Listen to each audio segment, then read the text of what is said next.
골로새서 3장 1절로 3절인데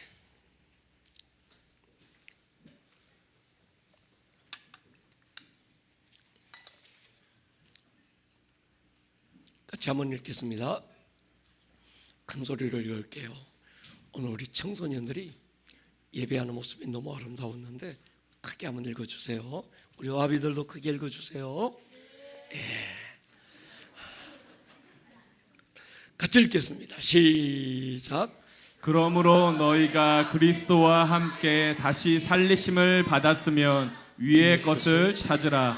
거기는 그리스도께서 하나님 우편에 앉아 계시느니라. 위의 것을 생각하고 땅의 것을 생각하지 말라. 이는 너희가 죽었고 너희 생명이 그리스도와 함께 하나님 안에 감추어졌습니다. 아멘. 하늘의 것들을 생각하시기를 바랍니다. 하늘에서 이미 이루어진 것을 우리는 생각할 수 있어야 합니다. 땅의 것을 생각지 마라. 눈에 보이는 것, 육의 것 말고 보이지 않는 영의 그 하늘에서 이미 이루어진 하나님의 그 실상을 생각하고 우리의 생각에 머물게 하는 거예요. 최근 우리는 더 깊음을 말해왔습니다. 그리고 매 시간마다 더 깊어진다는 게 무엇일까? 무엇을 더해야 깊어지는 것일까? 우리가 뭘 더 안에서 깊어지지 않는 것일까? 우리 교회는 대한민국의 어느 교회도 쉽게 따라 할 수 없는 성경을 1년에 3독했습니다. 지금 18독째 하고 있습니다. 19독입니까? 18독입니까? 18독입니다. 성경만 읽는 게 아니고 묵상까지 하고 묵상만 하는 게 아니라 각 목장 안에서 이걸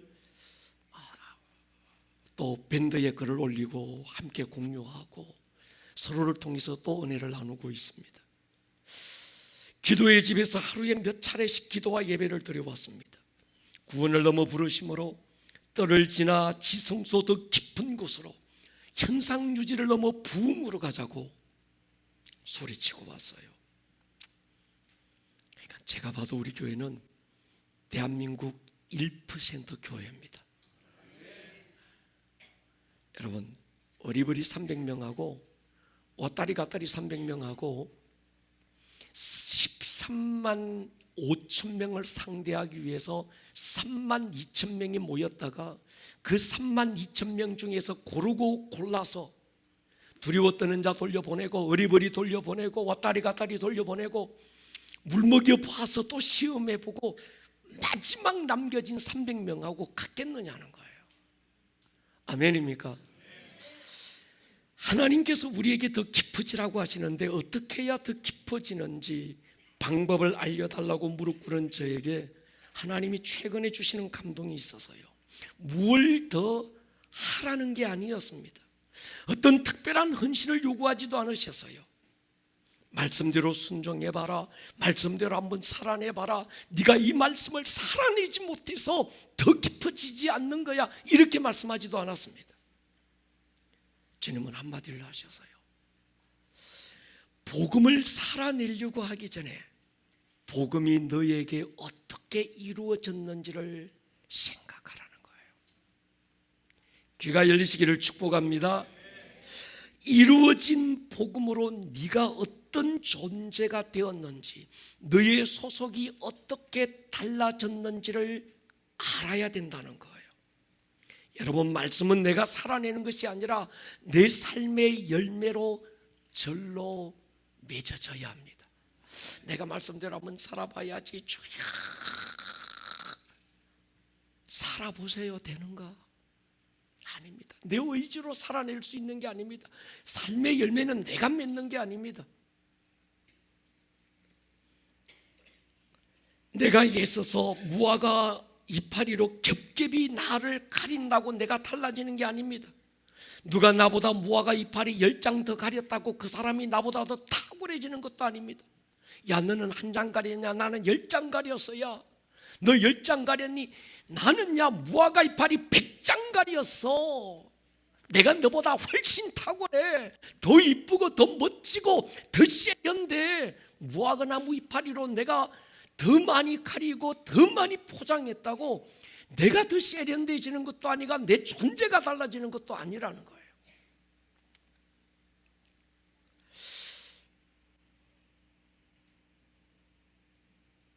내가 저 사람보다 좀 더 윤리적으로 도덕적으로 착하고 깨끗하게 살았다고 그 사람보다 내가 더 거룩해지는 것도 아닙니다. 저 사람보다 내가 더 많이 배우고 더 많이 가졌다고 더 나은 인생이 되는 것도 아닙니다. 내가 가렸던 무화과 이파리 다 쓸어버리고 주님 주신 가죽옷을 입어야 합니다. 이게 무슨 말인지 이게 레마가 되시기를 축복합니다.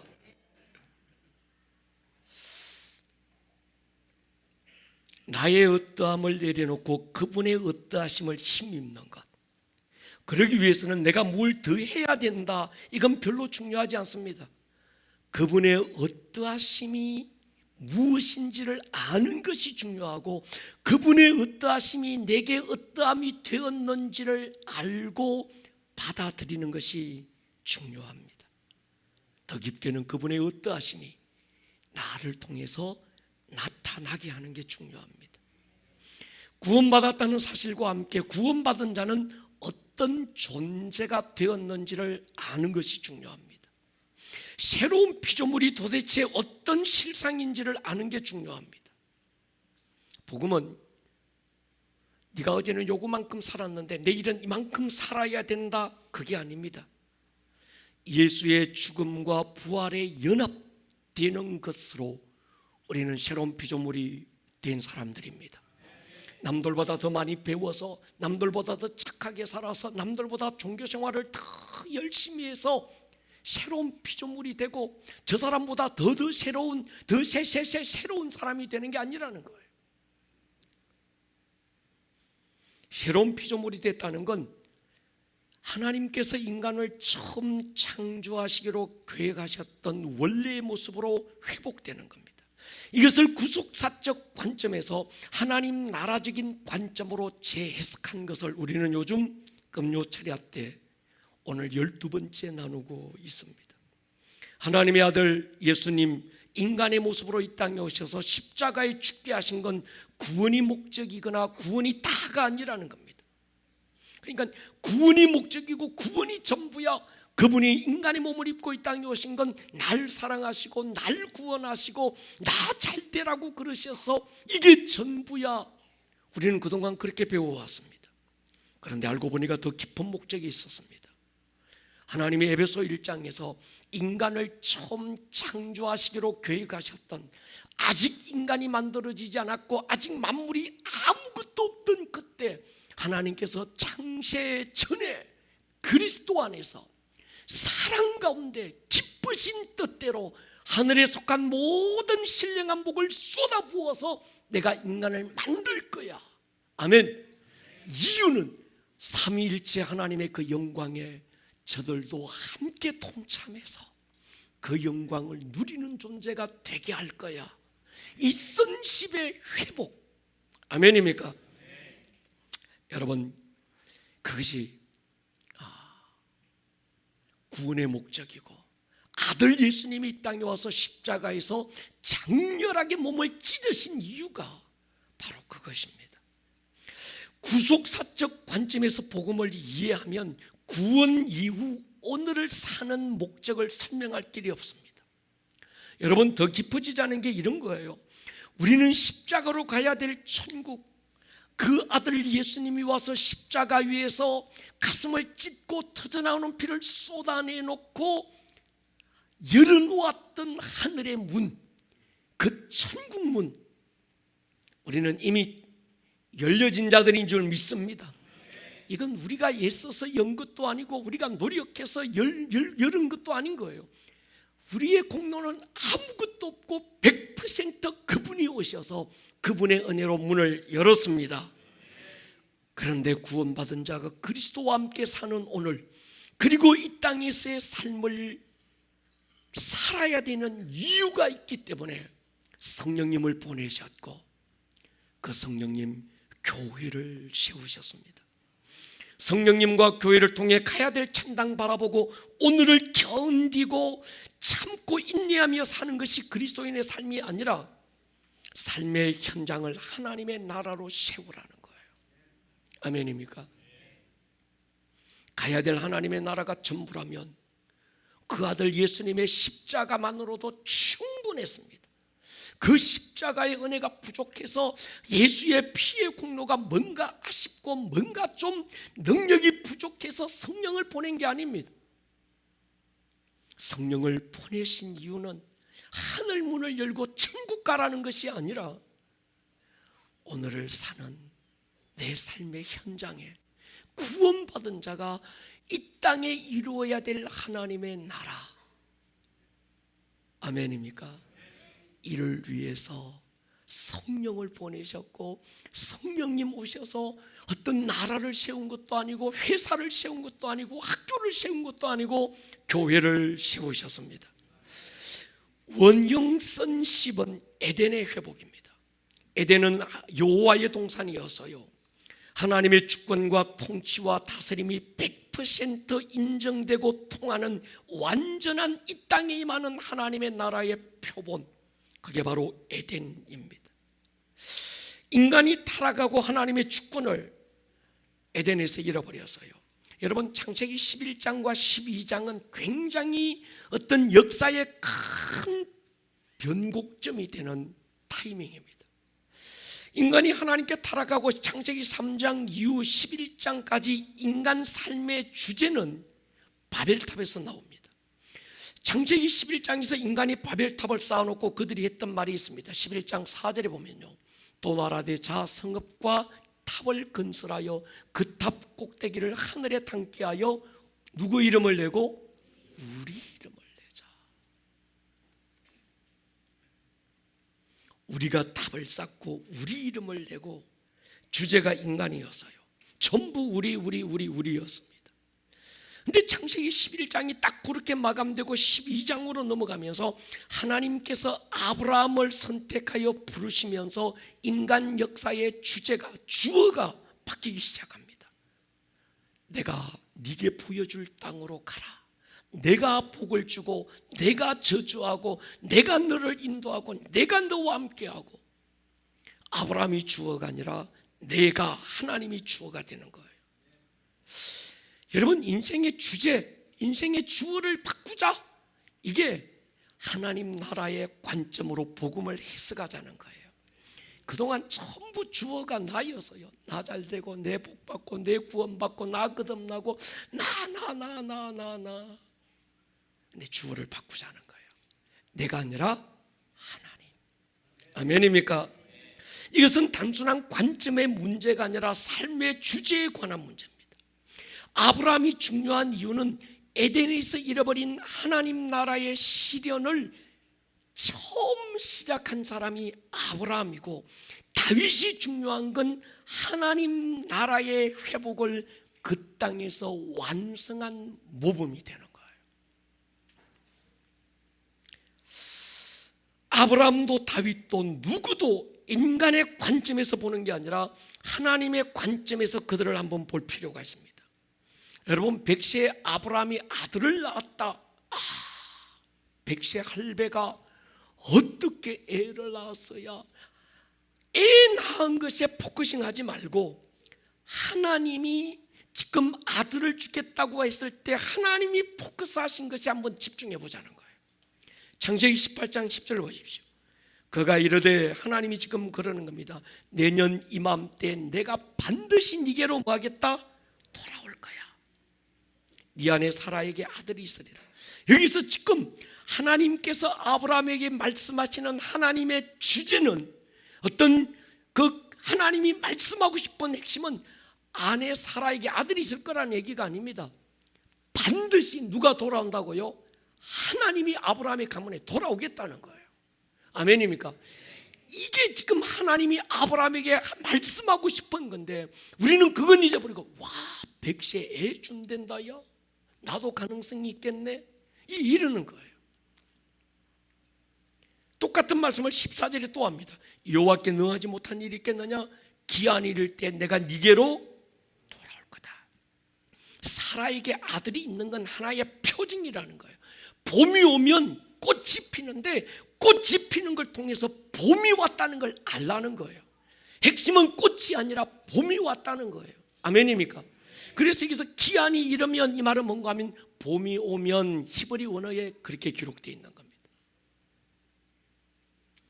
여러분, 그래서 우리가 이 시즌에 더 깊어지자. 기쁨이 뭡니까? 하나님께서 관점을 한번 바꿔봐라, 이거였습니다. 여러분, 국가의 3대 요소가 뭔지 아세요? 학교 때 배웠죠? 사회 시간에. 뭐죠? 영토, 백성, 주권. 영토, 내가 네게 보여줄 땅으로 가라. 백성, 내가 너로 큰 민족을 이루고. 주권, 내가 복을 주고 내가 저주하고 내가 너를 이끌 거다. 하나님의 주권. 그러니까 아브라함을 통해서 하나님께서 이 땅 가운데 하나님의 나라를 처음, 이젠 창세기 3장 이후 약속하시는 장면이 나온 거예요. 그러니까 여러분, 아브라함이 중요한 건, 아브라함이라는 인물이 중요한 게 아니라 에덴에서 잃어버린 이 땅에 임할 하나님 나라의 비전이 아브라함을 통해서 시작되는 거예요. 여기까지 눈이 열리면 아멘 하십시다. 다윗이 중요한 건 하나님의 그 마음을 알고, 다윗은 내 마음에 합한 자라. 쟤는 내 마음을 알고 있어. 내 생각을 알고 있고, 내가 무엇을 기뻐하는지, 무엇을 하기를 원하는지 다른 사람은 모르는데 다윗은 알고 있어 할 때, 다윗이 알고 있었던 하나님의 마음이 뭔가 하면, 아브라함이 가졌던 그 하나님 나라의 실현, 그 이스라엘 전체가 다윗의 왕국이 아니라 어느 개인의 나라가 아니라 하나님의 나라로 세우시기 위해서 그 땅을 선택하셨고 아브라함을 선택하셨고, 할렐루야. 그래서 결국 하나님은 가나안 땅이라는, 이스라엘이라는 그 땅으로 그 백성들을 지금 이끌고 오고 계신 겁니다. 예수님이 오셔서 십자가 위에서 죽고 부활하시고 성령 보내셔서 인간의 구원을 이루셨고 가야 될 하나님의 나라의 문을 열었습니다. 아멘입니까? 성령님이 오셔서 왕권을 가지고 오셔서 우리의 삶 가운데 임해야 될 하나님의 나라, 와야 될 하나님의 나라, 하나님의 주권과 통치와 다스림이 있는 처음 에덴의 회복, 창세기 12장에서 아브라함에게 주셨던 그 하나님의 꿈의 시작, 다윗이 그 땅에서 33년간 멈추지 않는 예배를 드리면서 그 땅에 완성시켰던 하나님 나라의 꿈, 우리 교회가 이루어야 합니다. 그래서 교회를 세우신 거예요. 떡볶이 먹고 쎄쎄쎄 아침바람 찬바람에 울고 가는 저 기러기, 이거 하자고 교회 세운 게 아니라는 거예요. 아멘입니까? 우리 옛사람은 십자가에 못 박고 장사까지 지내고 우리를 새로운 피조물로 회복시킨 이유가 여기 있습니다. 우리가 오늘을 살 때 완전한 하나님의 나라로 살지 못하는 이유가 있습니다. 구원받고 새로운 피조물이 되고도 옛사람을 나로 인식하고 옛사람의 근성으로 살려고 하는 거예요. 여러분의 옛사람은 죽었습니다. 예수와 함께 십자가에 못 박았습니까? 무덤에 장사까지 지냈습니까? 이제 내가 오늘을 사는 이유, 내 안에 예수가 있어서 그 예수의 새 생명으로 살고 있는 것입니다. 그것이 여러분의 실제 모습인 줄로 아시기를 축복합니다.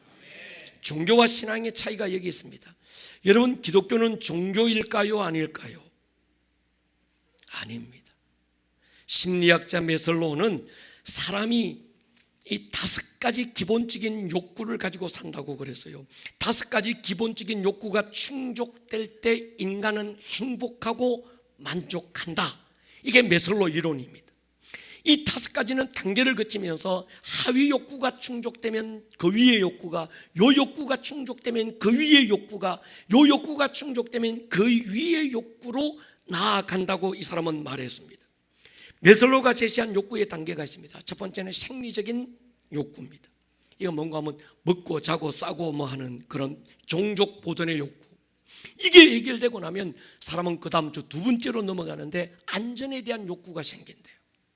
추위와 더위, 외부의 위험으로부터 자신을 보존하려는 욕구가 생깁니다. 생리적인 욕구가 해결이 안 되면 그 다음 욕구가 이게 해결이 안 된다는 거예요.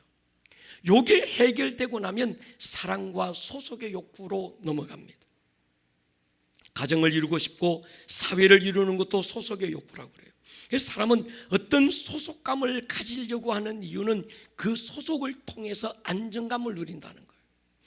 요게 충족되고 나면 네 번째로 넘어가는데 자기 존중의 욕구.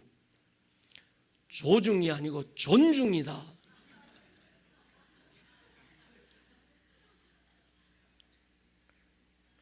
안정감, 명예, 존재감을 느끼고 싶어하는 거예요. 그러니까 먹고 사는 게 해결이 안 됐는데 야, 나 존중받고 싶어 이런 거 없는 거죠. 먹고 사는 게 전부인 거예요. 이게 해결되고 나면 자아실현의 욕구, 내 안에 있던 잠재력, 내 안에 있는 어떤 가능성, 자기 개발 막 이런 데 욕구를 가진다는 거예요.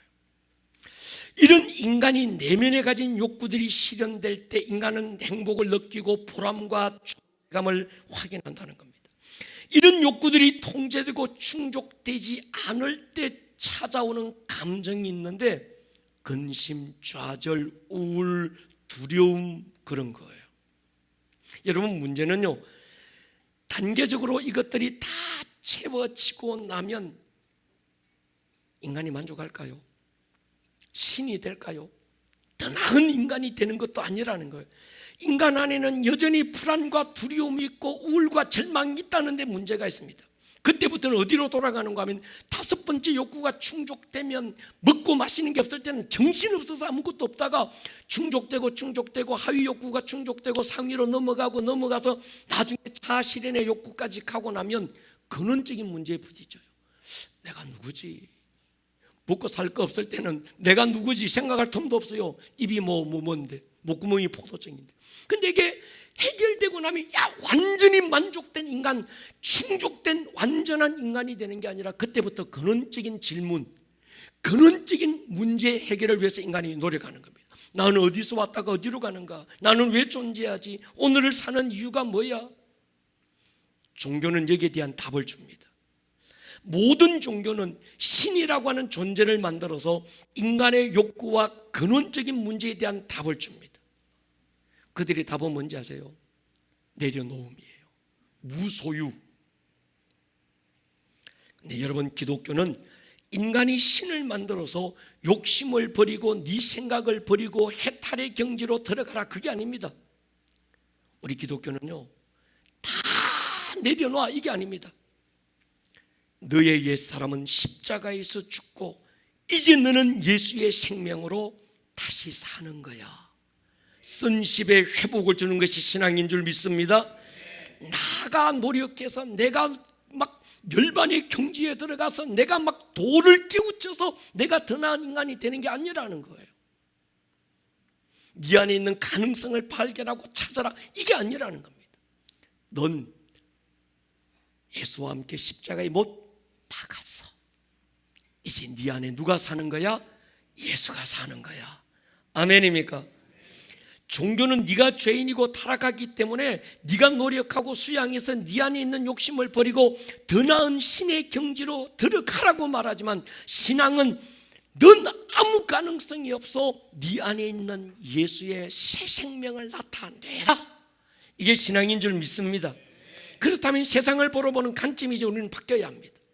여러분 보십시오.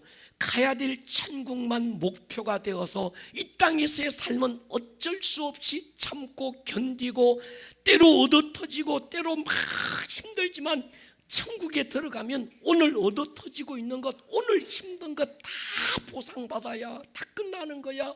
그러니까 넌 그저 이 땅에서는 예수님 십자가 바라보고 우리 주님 얼마나 아프셨을까, 주님도 참았는데 나도 참아야지, 그래가지고 참는 게 신앙이 아니라는 겁니다.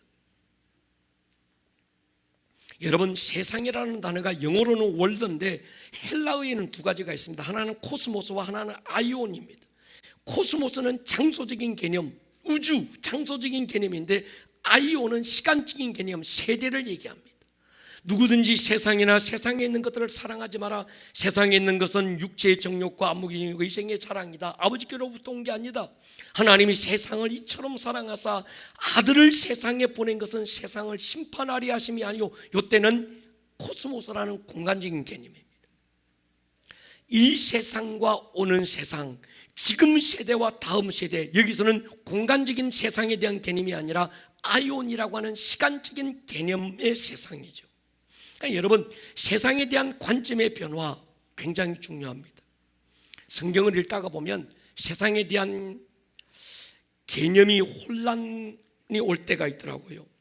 어떤 말씀에서는 세상 사랑하지 말라고 그랬다가, 어떤 성경은 하나님이 세상을 사랑했다고 했다가, 세상을 심판하는 게 아니라 아들을 통해서 이 세상을 구원하려기 위해서 아들을 보냈다고 말씀하기도 합니다. 요한일서 2장에 보면요, 이 세상이나 세상에 있는 것들을 사랑치 마라. 세상을 사랑하면 아버지의 사랑이 그 안에 없다. 세상에 있는 것들 이런 거다. 그 다음에 요한복음 3장 16절에 또 다르게 얘기해요. 하나님은 세상을 이처럼 사랑하사 아들을 주셨다. 이는 믿는 자마다 멸망치 않고 영생을 얻게 하려 하십니다. 예수님의 대제사장적 기도에서 힘들고 타락한 세상에서 우리를 데려가시기를 위한 것이 아니라 그분은 뭐라고 합니까? 악에서 보존하려고 하십니다. 요한복음 17장 14절, 내가 아버지의 말씀을 그들에게 주었사매 세상이 그들을 미워하여 싸우니 이는 내가 세상에 속하지 아니함같이 그들도 세상에 속하지 아니함으로 인함이니이다. 내가 비옵는 것은 그들을 세상에서 데려가기를 위함이 아니요 다만 악에 빠지지 않고 보존되기를 위함입니다. 내가 세상에 속하지 아니함같이 그들도 세상에 속하지 않았습니다. 그들을 진리로 거룩하게 하옵소서. 아버지의 말씀은 진리입니다. 아버지께서 나를 세상에 보내신 것 같이 나도 그들을 세상에 뭐했다? 보냈다. 야, 세상으로 가면 안 돼. 세상에 물들면 다 타락한 거야. 니들은 세상과 격리돼서 첩첩산중에 빠져서 그저 격리돼서 세상과 단절된 채 살아야 돼. 세상은 쓸모도 없고 세상은 소망도 없고 세상은 가능성도 없고 세상은 언젠가 내가 둘둘둘 말아서 다 불태워버릴 거야. 그리고 너희들을 새하늘 새 땅으로 인도할 거야. 주는 그렇게 말씀하지 않았어요. 세상으로 보낸다. 그러나 세상에 속하지 않아야 된다. 아멘입니까? 왜 우리가 세상에 빠질까요? 육신의 정욕과 안목의 정욕과 이생의 자랑이 어디서부터 올까요? 내 옛자로부터 오는 거예요. 중요한 건 세상이 더럽다 안 더럽다는 게 아닙니다. 내 옛자가 죽었느냐 죽지 않았느냐의 문제입니다. 하나님은 세상을 이처럼 사랑하사 아들을 보내셨고 예수님도 우리를 세상으로 가라, 내가 저희들을 세상으로 보냅니다. 아버지가 나를 세상에 보낸 것처럼 나도 저희들을 세상에 보냅니다. 세상에 속하라는 게 아니라 세상을 변화시켜라는 거예요. 아멘입니까? 여러분, 우리 그리스도인은요, 세상과 격리되어 사는 게 아니라 세상으로 가서 세상을 변화시켜야 할 자들입니다. 이게 오늘을 사는 우리 그리스도인의 삶의 이유예요. 죽어서 예수 믿고 할렐루야 그러면 바로 하나님이 천국 확 데리고 가버리는 게 아니라 남겨두시고 우리를 제자 훈련시키시고 잘 무장해서 세상으로 보내시는 거예요. 우리는 가야 합니다. 아멘입니까? 세상으로 가야 되고 세상을 가서 변화시켜야 되는데, 그래서 예수님은 뭡니까? 오라 하고도 하지만 가라 하는 거예요. 어디로? 세상으로. 이유가 뭐예요? 바꾸라는 거예요. 세상에 물들거나 세상에 속하거나 그게 아니라 세상을 바꾸라는 거예요. 게임 체인저가 되라는 거예요. 아멘입니까? 누구만 세상을 바꿀 수 있는가? 세상을 사랑해야 바꿀 수 있습니다. 여러분, 세상을 사랑하기를 축복합니다. 세상의 사상, 이론, 세상적인 어떤 육신의 정욕, 안목의 정욕, 세상의 이생의 자랑을 사랑하라는 게 아닙니다. 그들을 바라보는 눈이 사랑이어야 된다는 거예요. 믿지 않는 자들을 바라보는 눈이 사랑이어야 된다는 거예요. 동성애 자들을 바라보는 눈이 사랑이어야 된다는 거예요. 아멘입니까? 그게 없으면 안 된다는 거예요. 우리가 십자가 관점에서만 복음을 이해하면 세상은 더럽고 타락했기 때문에 어쩔 수 없이 견디고 억지로 참고 기다리다가 주님 오시면 그때 이 세상을 떠나서 영원한 천국으로 가야 된다, 이것만 생각할 수 있습니다. 그렇다면 성령을 보내신 이유, 교회 존재의 이유, 구원받은 성도가 오늘을 사는 삶의 이유에 대해서 설명할 길이 없는 겁니다. 많은 그리스도인들이 구원받고 오늘을 견디고 참고 좌절하고 절망하고, 그래 언젠간 주님 오실 거야, 먼 하늘 이상한 구름만 떠도 내 주님이 행여나 오시는가에 고개 들고 멀리 멀리 바라보는 마음, 주여 언제나 오시겠습니까? 왜 빨리 안 오십니까? 온다고 했는데 언제까지 기다려야 됩니까? 죄 많은 이 세상은 내 집 아니고 내 모든 보화는 천국에 다 있고 나는 그곳에만 있고 싶은데 주님, 나는 언제까지 기다립니까? 이게 그리스도인의 삶의 모습이 아니라는 거예요. 과거에는 그렇게만 가르쳤습니다. 그러나 성경은요, 우리에게 그렇게 가르치고 있지 않습니다. 가야 되는 천국과 임해야 되는 천국에 대한 균형, 아멘입니까? 여러분, 신앙은 현실 도피가 아닙니다. 내 자신에 대한 죽음과 부인이고 그리스도의 새 생명으로 사는 존재적 변화인 줄로 믿습니다. 자신의 죽음 없이 세상을 포기하면 바른 신앙이 아니라 종교가 됩니다. 극기나 수양을 통해서 자실현을 추구하는 뉴에이지로 흐르게 되는 거예요. 이 말이 어렵지만 이해가 되기를 축복합니다. 내가 십자가 위에서 난 죽었어, 죽고 싶어 죽은 게 아니고 매달리고 싶어서 십자가에 매달린 게 아니라 예수님이 나를 일방적으로 구원받을 때 나를 예수와 함께 십자가에 못 박아버렸고 장사까지 지내버렸습니다. 로마서 6장에서 이는 뭐 때문에요? 마귀에게 매여 종로로, 죄에 매여 죄의 종로로 가지 않게 하시려고. 아멘입니까? 나의 죽음 없이, 내 부인 없이 세상을 포기해버리면요, 종교가 됩니다. 내가 열심히 애쓰고 내 안에 있는 어떤 가능성을, 더 아름다운 것을 발견해내서 이걸 막 갈고 닦고 빛나는 보석처럼 막 해서 난 더 나은 인간이 되는 거야. 이건 뉴에이지가 되는 거예요. 여러분, 내가 죽고 부인되면 요한일서 2장이 요한복음 3장 16절이 되는 줄 믿습니다.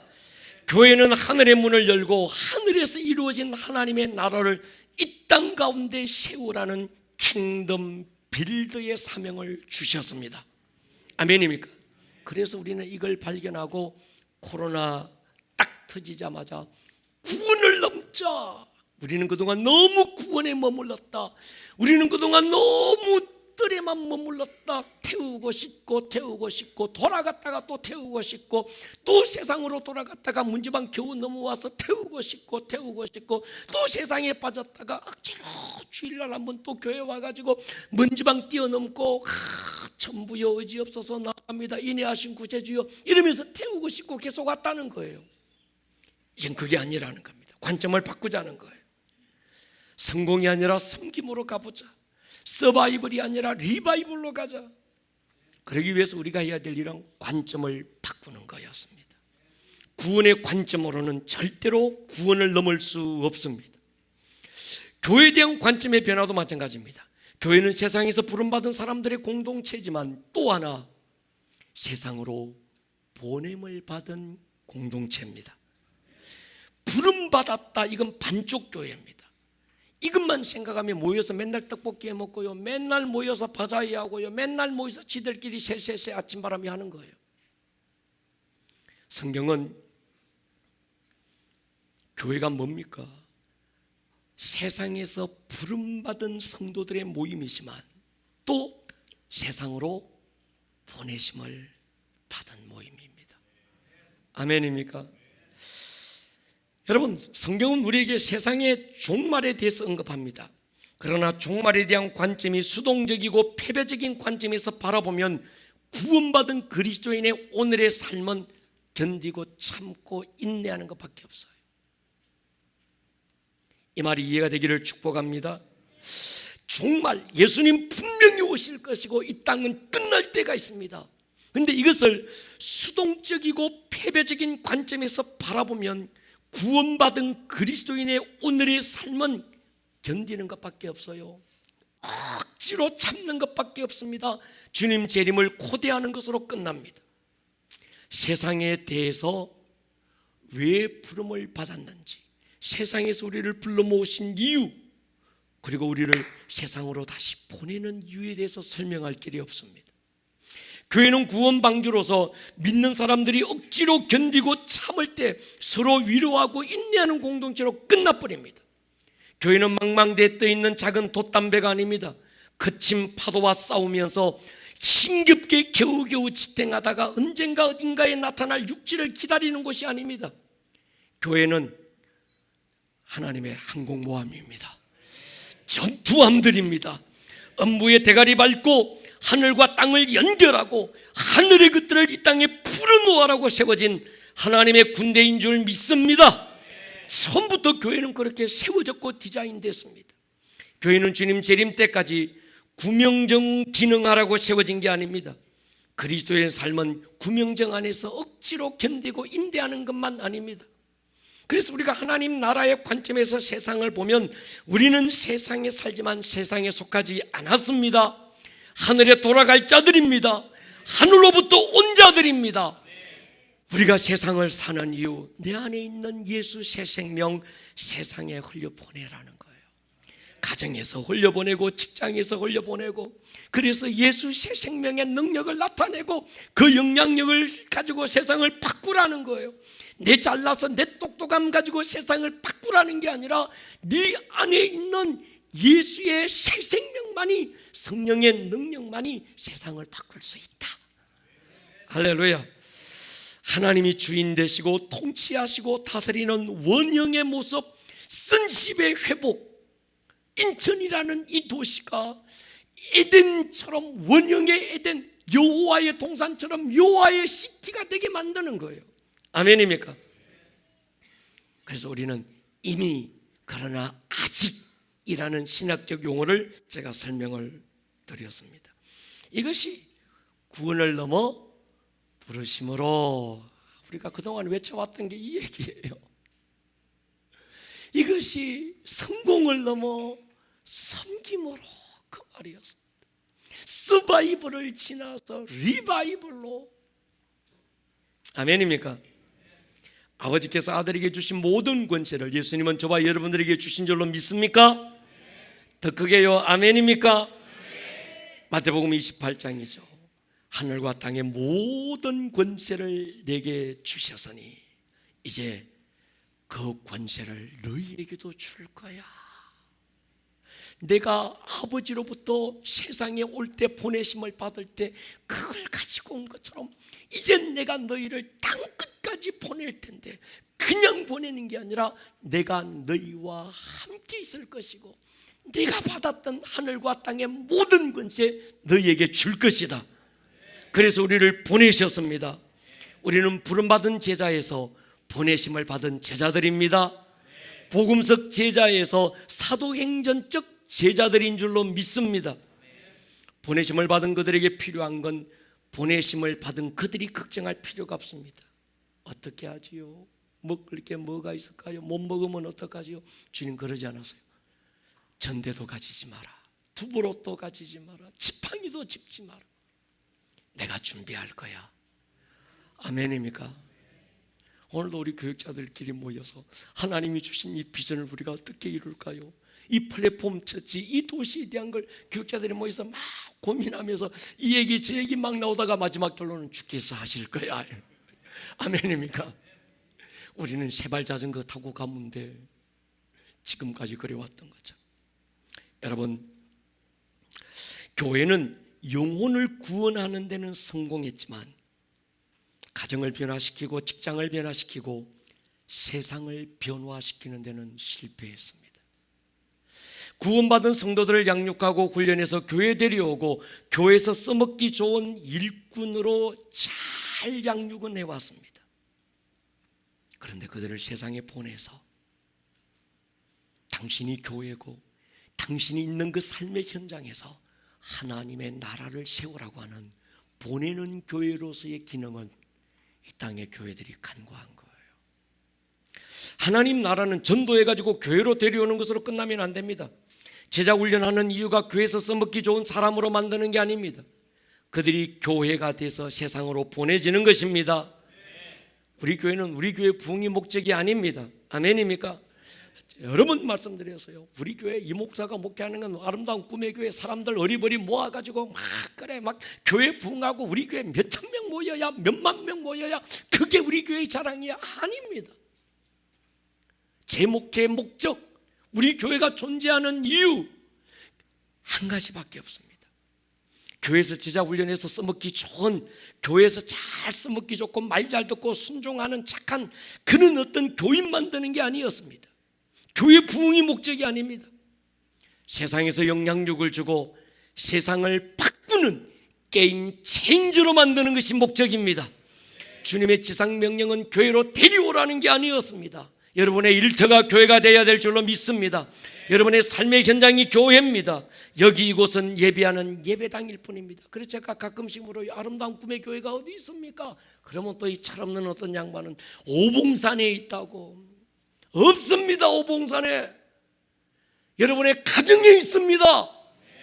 여러분의 직장에 있는 줄로 믿습니다. 여러분이 만나는 어떤 그 사람들, 그 삶의 현장에 아름다운 꿈의 교회가 있어야 합니다. 우리가 교회에 모여서 예배하고 기도하는 것 중요합니다. 그러나 그것이 목적이 아닙니다.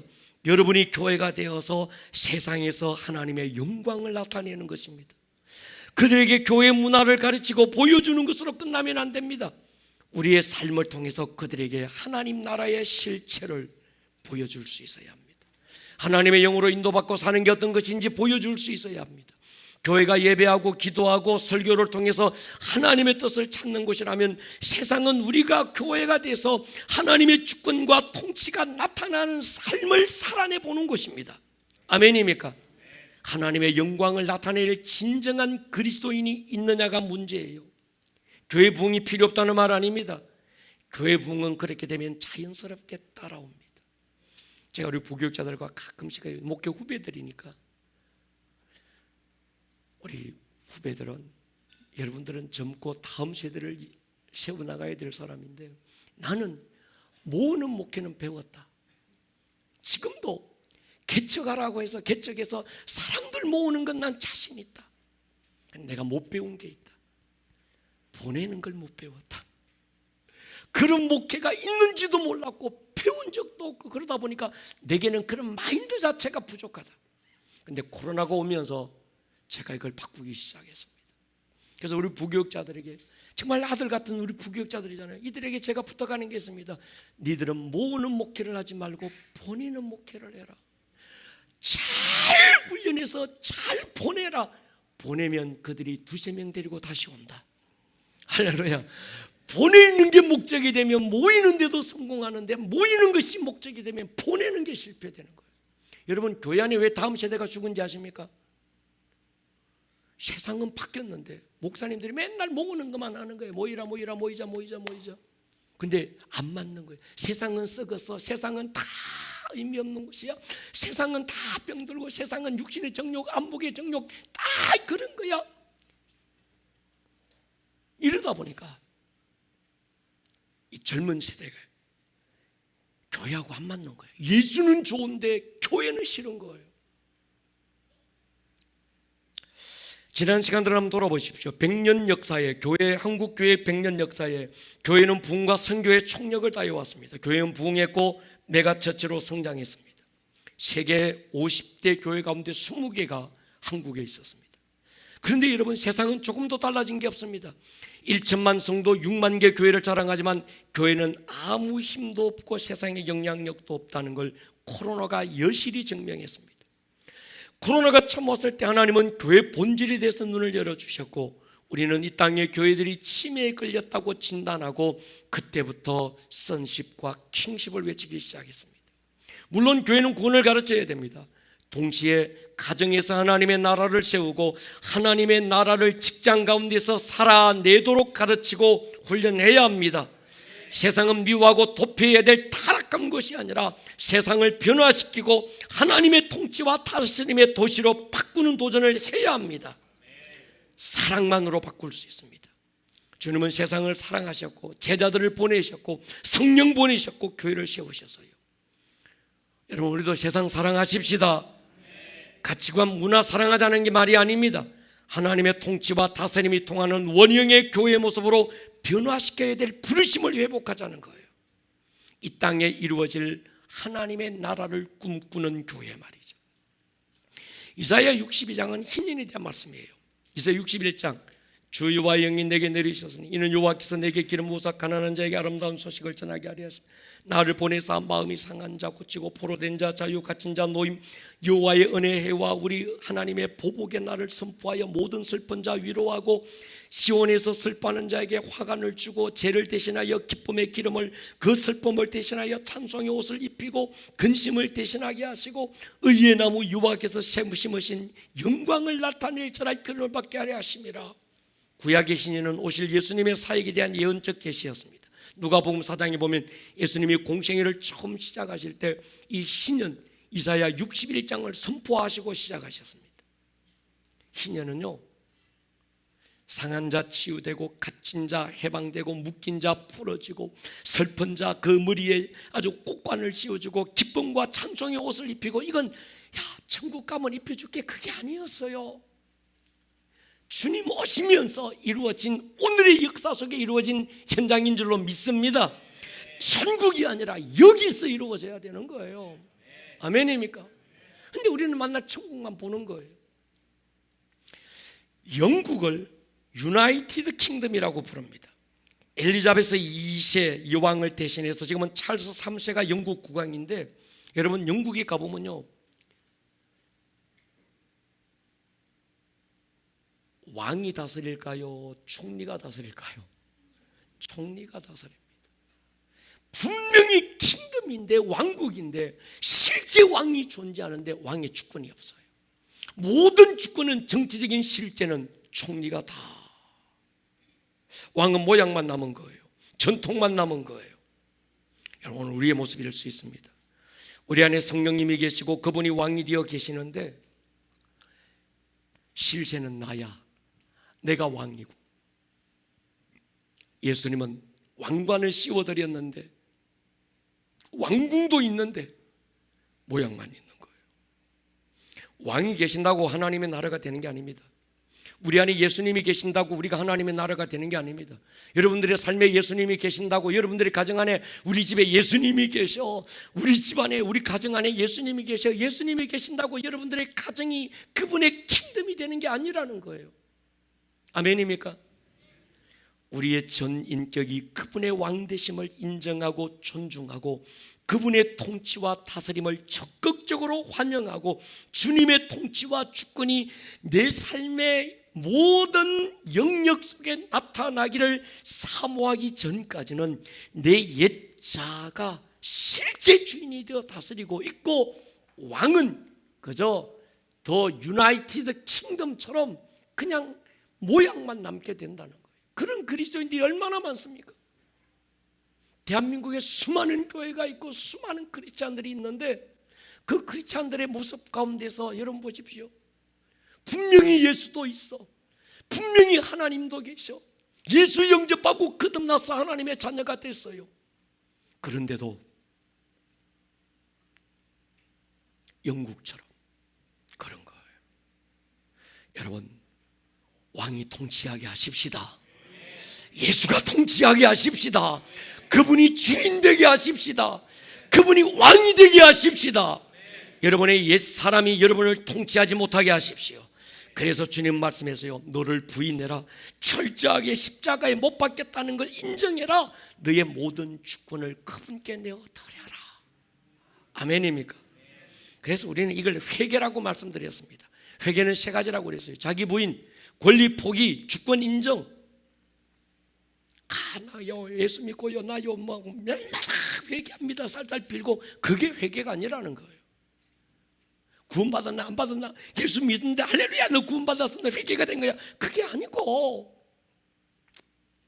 철저하게 나를 부인한 경험이 있냐는 거예요.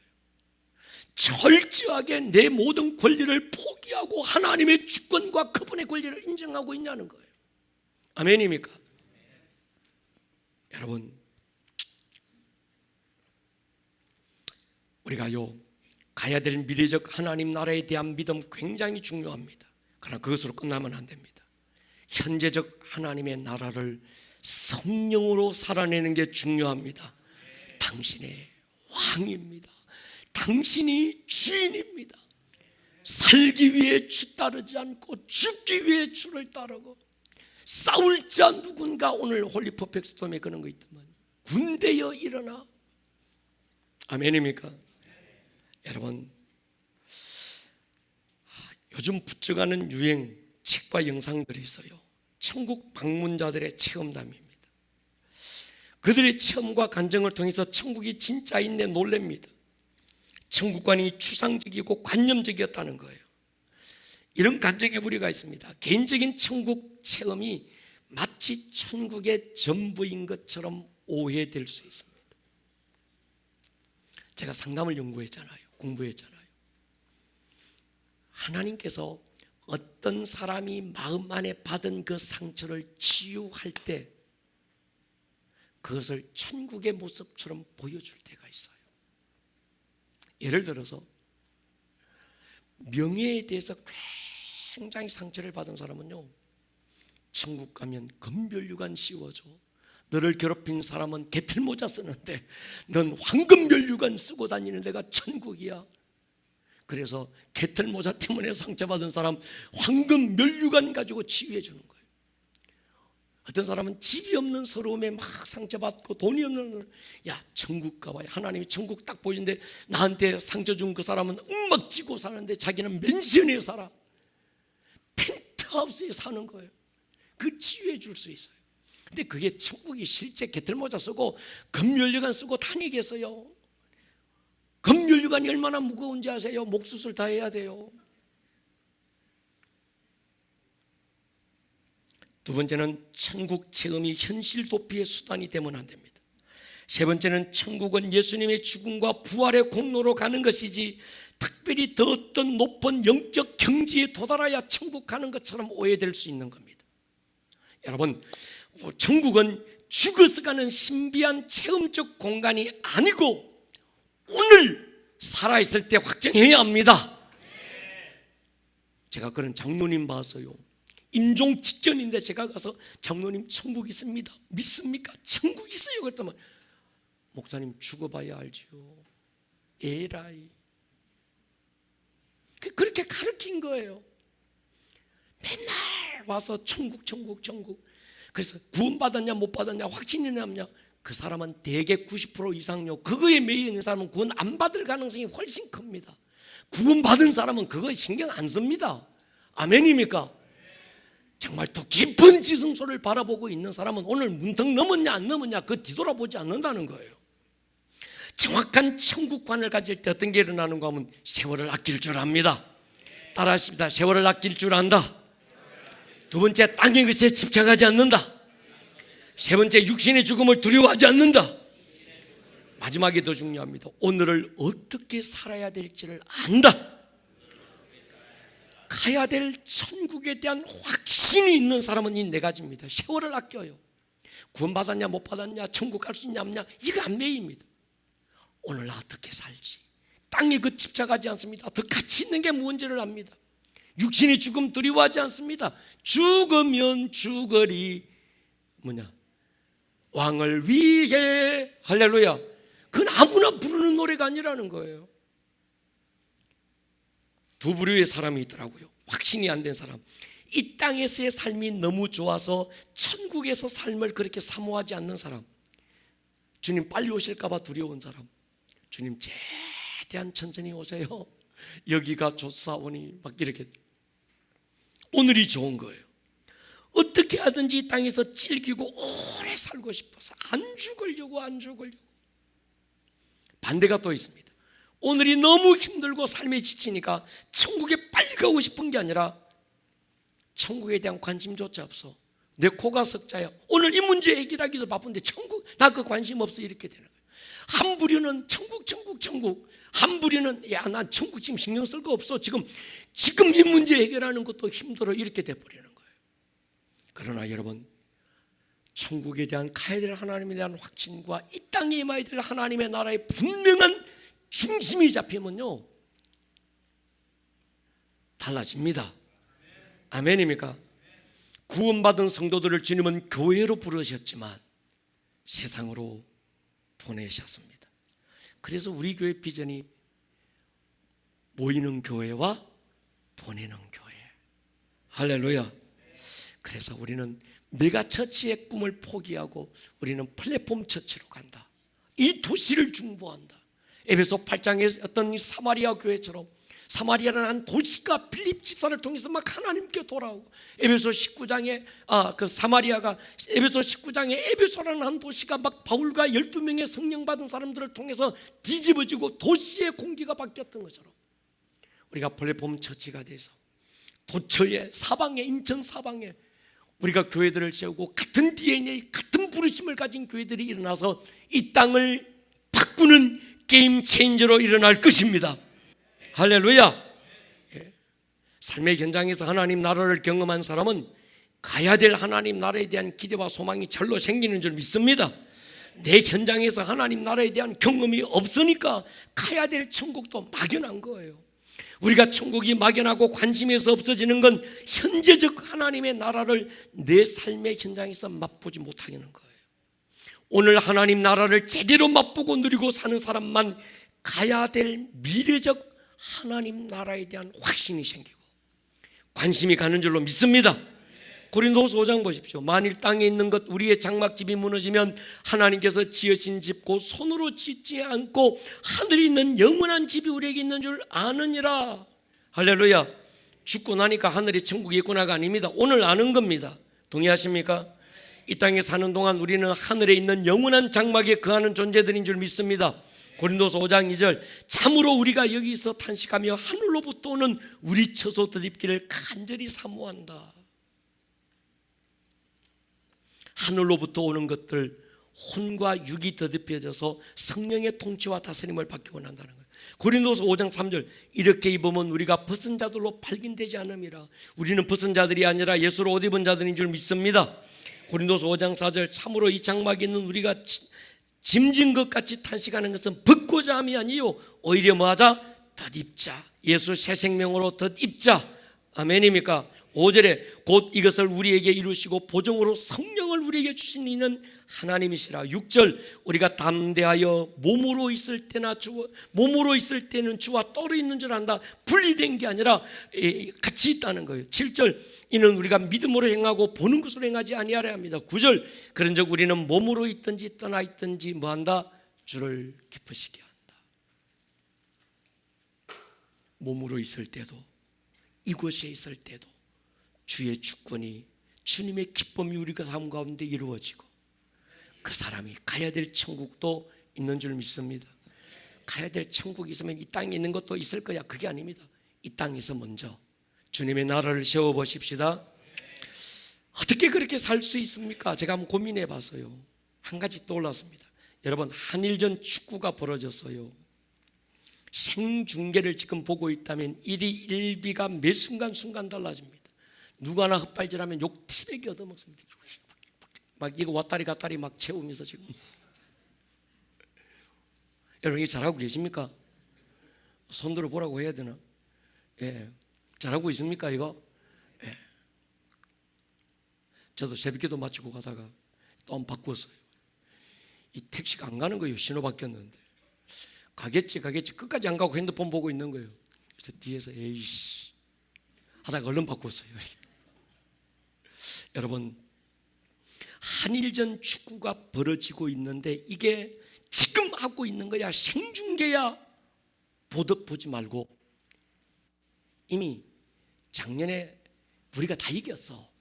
이겨놓은 것 녹화했다가 보고 있는 줄로 알면 됩니다. 아멘입니까?